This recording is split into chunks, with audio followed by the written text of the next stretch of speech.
পুলিশকে রাজনৈতিক হাতিয়ার হিসেবে ব্যবহার করার যেই অপসংস্কৃতি রয়েছে সেটি বন্ধ করতে হবে। পুলিশের আইনগত সুরক্ষা ও নিরাপত্তা নিশ্চিত করতে হবে। জনগণের সেবাপ্রাপ্তির অন্যতম মাধ্যম থানাগুলোকে আধুনিকায়ন করতে হবে। থানার যে প্রযুক্তিগত এবং পরিবহনগত যে অপ্রতুলতা রয়েছে সেটির সীমাবদ্ধতা নিরসন করতে হবে। সংসদের প্রথম অধিবেশনে বলেছিলাম যে পুলিশকে ম্যানেজ করে চলার যে একটা সংস্কৃতি আছে সেটা থেকে মূলত হচ্ছে আমাদের দেশে পুলিশি যেই বিদ্যমান দুর্নীতিগুলো সৃষ্টি হয়।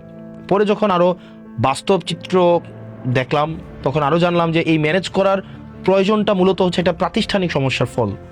তো সেই জায়গা থেকে পরে আরও খোঁজ নিয়েছি এবং সবচেয়ে অ্যালার্মিং বিষয় কি জানেন, যখন খুন ও ডাকাতির মতো এই স্পর্শকাতর বিষয়গুলোর মামলা হয় এবং সেই মামলাগুলোর তদন্তের জন্য একটা তদন্ত কর্মকর্তার বরাদ্দ থাকে মাত্র ৬,০০০ টাকা। এবং আরও বিষয় হচ্ছে এই ৬,০০০ টাকা খরচ করার জন্য একাধিক কর্মকর্তাও বদলি হয়। তো দেখা যায় একাধিক কর্মকর্তা বদলি হচ্ছে, কিন্তু ওই ৬,০০০ টাকাই কিন্তু আসলে বরাদ্দটা থেকে যাচ্ছে। তো আরও উদ্বেগের একটা বিষয় আছে। আমরা জানি যে আমাদের দেশ থেকে প্রত্যেক বছর বিপুল পরিমাণ অর্থ বিদেশে পাচার করা হয়েছে এবং এখনও পর্যন্ত বিভিন্ন সময়ে এই ধরনের ঘটনাগুলো ঘটে থাকে। এই অর্থ পাচার সম্পর্কিত যেই মামলাগুলো রয়েছে সেগুলোর তদন্তের জন্য একজন কর্মকর্তাকে মাত্র ৩,০০০ টাকা হচ্ছে আপনার বরাদ্দ দেওয়া হয়। তাহলে এই ৩,০০০ টাকা বা ৬,০০০ টাকার মধ্য দিয়েই তদন্ত সংশ্লিষ্ট কার্যক্রমগুলোই হচ্ছে সম্পন্ন করতে হয় এই সরকারি যারা এএসআই আছে বা এসআই আছে বা তদন্ত কর্মকর্তা আছে তাদেরকে। সমস্যাটা বা বিপত্তিটা বাধে যেখানে সেটি হচ্ছে যে আপনি যখন দেখবেন একটা কর্মকর্তা যখন তদন্ত সংশ্লিষ্ট একটা জায়গায় সে কোনো একটা জায়গায় ৪-৫ বার যায় তখনই দেখা যায় এই অর্থ শেষ হয়ে যায়। তো এই বাকি অর্থটা একটা তদন্ত কর্মকর্তা কোন জায়গা থেকে এসে সংগ্রহ করে, এই সংগ্রহ যে জায়গা থেকে করে এটা নামই হচ্ছে ম্যানেজ করা। সে ম্যানেজ করে নেয়। সে কোন জায়গা থেকে ম্যানেজ করে নেয়? সে যে বাদী থেকে ম্যানেজ করতে হয়, অথবা যে বিবাদী থাকে তার থেকে ম্যানেজ করতে হয়, সাক্ষী থেকে ম্যানেজ করতে হয়, তাকে বিভিন্ন প্রক্রিয়ায় সেই বিষয়গুলো ম্যানেজ করতে হয়। এবং অনেক পুলিশ সদস্যদের কাছে যখন আমরা কথা বলেছি তখন আমরা শুনেছি মামলার কাজে আদালতে যে যাতায়াত হয় অথবা সাক্ষী প্রদানের জন্য কিংবা তদন্ত সংক্রান্ত বিভিন্ন বিষয়ে পর্যবেক্ষণের জন্য যে খরচগুলো হয় সেগুলোর জন্য কিন্তু সরকারি কোনো বরাদ্দ থাকে না।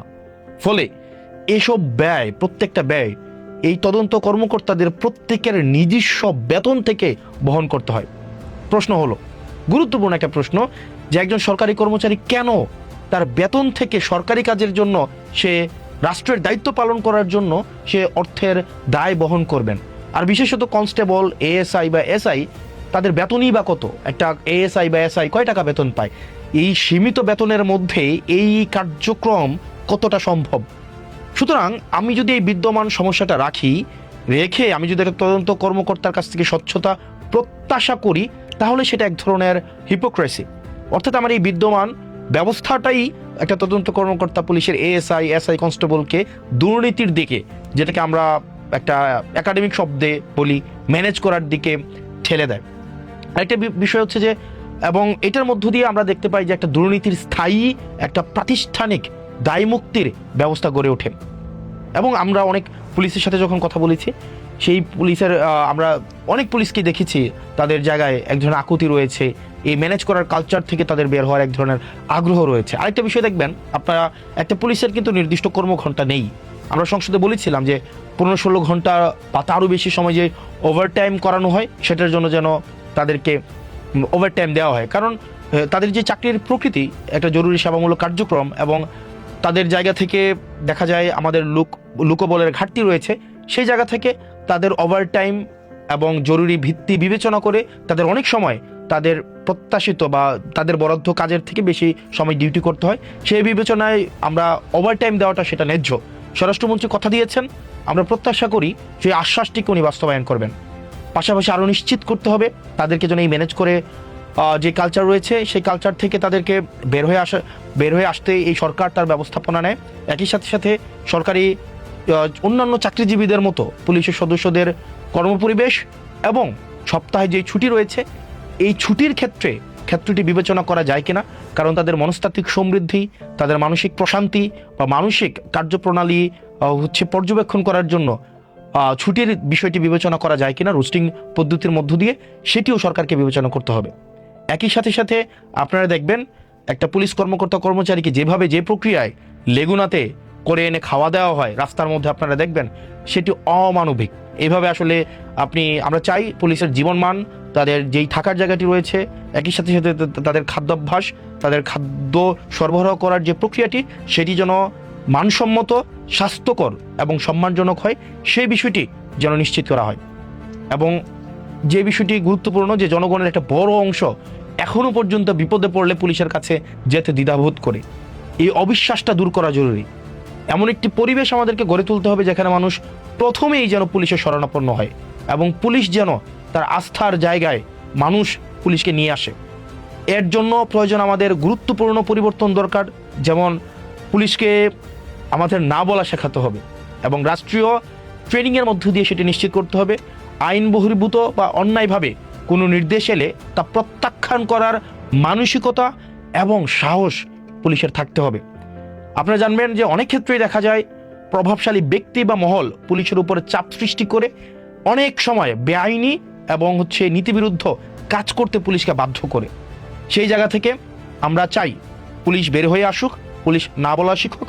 এমনকি এই জায়গাতে আমরা জনপ্রতিনিধি যারা আছি, আমরা এই সংস্কৃতির বাইরে নয়, আমরা জেনে না জেনে, চেতন বা অবচেতন মনে আমরা এই সংস্কৃতির অংশ হয়ে যাই।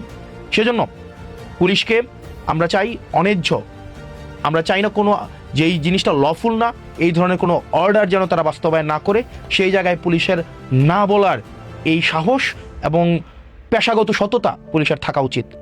পুলিশকে অবশ্যই আমরা একই সাথে সাথে এটাও বিশ্বাস করি যে পুলিশের অবশ্যই সরকারের ঊর্ধ্বতন কর্তৃপক্ষের আইনসম্মত নির্দেশ পালন করতে হবে। এটাই হচ্ছে শৃঙ্খলার ভিত্তি। তবে বেআইনি নির্দেশ মানার কোনো ধরনের বাধ্যবাধকতা থাকতে পারে না। কারো বিরুদ্ধে সুনির্দিষ্ট অভিযোগ বা গ্রেফতারি পরোয়ানা থাকলে আইনানুগ ব্যবস্থা নেওয়া হবে, এটাই স্বাভাবিক। কিন্তু আইনের বাইরে গিয়ে কাউকে বাসা থেকে তুলে নিয়ে আসা হবে, গ্রেফতার করা হবে, গুম করে ফেলা হবে, সেটি কখনোই গ্রহণযোগ্য হতে পারে না। এই অবস্থান যদি আমরা পরিবর্তন করতে চাই, তাহলে পুলিশের সদস্যদের, প্রত্যেকটা সদস্যদের আইনি সুরক্ষা নিশ্চিত করতে হবে এবং সেটির জন্য আমাদের ঐক্যমত্য প্রয়োজন আছে। এই অবস্থান অবশ্যই পুলিশ যাতে বেআইনি আদেশ প্রত্যাখ্যান করার ফলে কোনো ধরনের আইনি জটিলতার মধ্যে না পড়তে হয়, কোনো ধরনের হয়রানির শিকার যেন কোনো পুলিশ সদস্যকে না হতে হয়, সেই বিষয়টি ওই সরকারকে নিশ্চিত করতে হবে। একই সাথে সাথে এটিও নিশ্চিত করতে হবে মেধা ও যোগ্যতার ভিত্তিতেই পুলিশের পদায়ন ও পদোন্নতি যেন নিশ্চিত হয়, সেটিও সরকার যেন নিশ্চিত করে। পুলিশের পেশাগত স্বাধীনতা ও আইনি সুরক্ষা নিশ্চিত করা এটা আমাদের সবার অঙ্গীকার। আমরা চাই পুলিশ স্বাধীন এবং সুরক্ষিতভাবে তার পেশাদারি ভূমিকা পালন করুক। আমি একজন জনপ্রতিনিধি হিসেবে আমি যখন মাঠ পর্যায়ে কাজ করতে যাই, আমরা দেখি রাষ্ট্রের পলিসি বাস্তবায়ন করার ক্ষেত্রে পুলিশের ভূমিকা ফিল্ড লেভেলে অনস্বীকার্য। তো সেই জায়গা থেকে এই যে আমরা পুলিশ সংস্কার কমিশনের কথা বলছি, এটি শুধুমাত্র পুলিশের শুধু নিরাপত্তা দেওয়ার জন্য নয়, এটি শুধুমাত্র পুলিশের অধিকার যথাযথ বাস্তবায়ন করার জন্য। পুলিশ যদি জনগণের হতে চায়, আমরা চাই না পুলিশ কোনো দলের হোক, পুলিশ কোনো সরকার দল, বিরোধী দল, পুলিশ কোনো এই ধরনের দলদাস হিসাবে পুলিশ তার কার্যক্রম পরিচালনা করুক, সেটা আমরা কখনোই চাই না। আমরা চাই পুলিশ জনগণের হয়ে উঠুক। সেই জায়গা থেকে আমরা কিছুদিন আগে একজন পুলিশ কর্মকর্তার যে ধরনের বক্তব্য আমরা শুনেছি, সেটি পুলিশের, আমি বিশ্বাস করি বা আমরা যখন পুলিশের সাথে কথা বলি, অধিকাংশ পুলিশের মনস্তত্ত্ব বা পেশাগত যেই দায়িত্ববোধ, সেই পুলিশ কর্মকর্তার অবশ্যই বক্তব্যের সাথে সাযুজ্যপূর্ণ না। তো সেই জায়গা থেকে আমরা চাই পুলিশকে আধুনিক, যুগোপযোগী এবং জনগণের পুলিশে যদি আমরা রূপান্তর করতে চাই, তাহলে পুলিশের যে সেবাগুলো রয়েছে সেগুলোকে নিশ্চিত করতে হবে, কাঠামোগত পরিবর্তন করতে হবে, তাদের আইনি সুরক্ষা নিশ্চিত করতে হবে এবং দিন শেষে তাদেরকে না বলা শেখাতে হবে।